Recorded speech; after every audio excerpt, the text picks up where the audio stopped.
अस्सलाम वालेकुम। होप आप सब लोग ठीक हैं, अच्छे से हैं, खुश हैं, जहाँ पे भी हैं। आज मैं आपको बेसिक सिखाऊंगी तिल्ला का, जो कि है दंस हमारी, जो कि तिल्ला का बेसिक मेन स्टेप है। आप में से बहुत सारे लोगों ने मुझे टेक्स्ट किया था कि उनकी जो दंस है, जो जाली है, वो सही नहीं हो रही है। तो प्लीज़ वीडियो को एंड तक ज़रूर देखिएगा, तभी आपको पता चलेगा कि मैंने इसको कैसे किया है। अगर आप बिगनर हैं, यानी कि आपको बिल्कुल भी कुछ नहीं आता है, तो आपको इसी तरह से एक छोटा सा फैब्रिक लेना है फेरन का, जो थोड़ा सा मोटा हो, जिस पे आप अच्छे से काम कर सको। उसके बाद आपको मार्कर लेना है, उसके बाद एक स्ट्रेट लाइन ड्रॉ करनी है और उसी के ऊपर आपको काम करना है।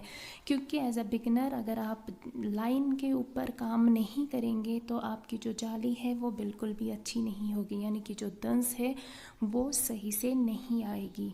इसीलिए आपको एक लाइन लेनी है, लाइन के ऊपर काम करना है। उसके बाद आपको स्टार्टिंग से ही कोशिश करनी है कि आप छोटी छोटी जाली, यानी कि जो दंस है वो छोटी छोटी डालें, क्योंकि अगर आप बड़ी वाली दंस डालेंगे तो आपका हाथ जो है वो उसी तरह से बैठ जाएगा।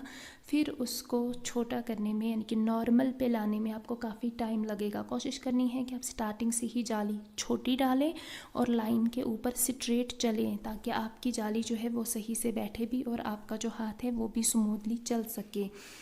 जितना हो सके एज अ बिगनर आपको उतनी प्रैक्टिस करनी है जाली की, क्योंकि हमारा पूरा तिल्ला वर्क जो है वो जाली के ऊपर ही डिपेंड करता है।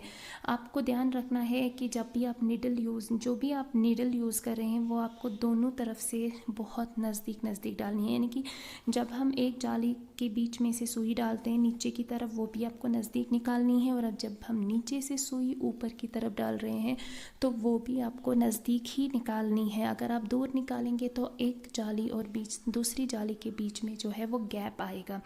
तिल्ला वर्क में गैप नहीं आना चाहिए, यानी कि एक जाली और दूसरी जाली के बीच में गैप नहीं आना चाहिए, वो एक दूसरे के साथ अटैच होना चाहिए।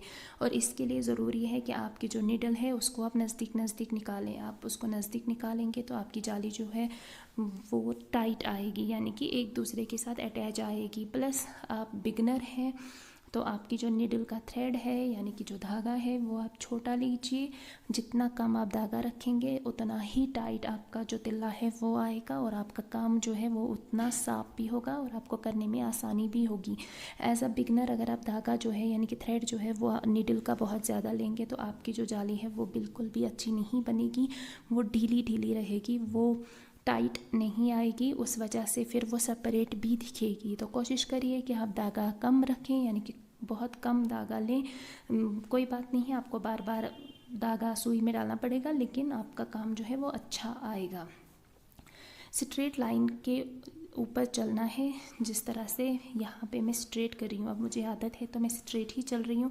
अगर आप बिगनर हैं तो आपको लाइन ड्रॉ करना ज़रूरी है। आप चाहे तो मार्कर से भी लाइन ड्रॉ कर सकते हैं, चाहे तो आप एक जो नीडल का थ्रेड है उससे भी आप एक स्ट्रेट लाइन ड्रॉ कर सकते हैं, ताकि आपका जो काम है वो और ज़्यादा स्मूथ हो जाए। एज अ बिगनर कोशिश करनी है जाली को छोटा डालना है, जाली को एक दूसरे के साथ अटैच करना है। अटैच करते वक्त दोनों जालियों के बीच में गैप नहीं आना चाहिए, और वो गैप तभी नहीं आएगी जब आप जो नीडल है उसे नज़दीक नज़दीक निकालेंगे। अगर आप इस तरह से ले रहे हैं नीचे, अगर कंपनी का टैग है आपके फेरन, यानी कि जो भी फैब्रिक है वहाँ पे, तो वहाँ पे ऑलरेडी एक लाइन होती है, आप उस लाइन को भी अपनी गाइडलाइन लेके चल सकते हैं। बहुत इजी है, बहुत सिंपल है, बस आपको आपकी जाली पे काम करना है, यानी कि जो दंस है आपको उस पे काम करना है। जितना ज़्यादा आप दंस पे काम करेंगे उतना ही आपका काम जो है वो अच्छा होगा, क्योंकि हमारा सारा तिल्ला वर्क जो है वो इसी के ऊपर डिपेंड करता है, हमारी जाली कितनी अच्छी है, यानी कि हम कितने अच्छे से दंस जो है वो बनाते हैं।